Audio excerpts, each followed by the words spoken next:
रेषेचा वळू बैल जर सुटला तर कुठं जातो? त्याला चिरार कळत नाही, काठ कळत नाही, काय कळत नाही, वाय शोध काय. काळजी कशाची, आपल्या माग पोराचं काय होईल. मग मी त्याच्यासाठी काय म्हणतोय, त्याला कुठंतरी गुंतवून द्या. पोराचा विषय आपल्या मागचा संपवला आपण. आता राहिला नातूचा विषय. हा, आणि नातूचा विषय जे आहे त्याच्या माग जर काहीतरी गुंतवून दिलं खरंय. ते बी विषय संपून जाईल.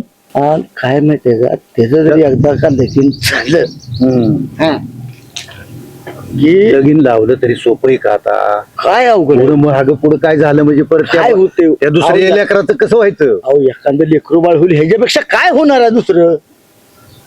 काय होत नाही. ज्याची त्याला ज्याची त्याची चोच दिली त्याला परमेश्वरानं चारा दिलेला आहे. तुमचं नातू नाही त्या पोरातून फिरतोय. ती बंद होईल. डोक्यात काहीतरी बसलंय, काय कुठं काढ कुठं काय कर. त्याची पोरं काय तुम्हाला सांगतो, नाही त्याचा कुठं उपयोग नाही. फिरतात आणि कुठं नाही. संध्याकाळी घरी कवा येते ते 11 वाजता पोरं घरी येतात. पण नीट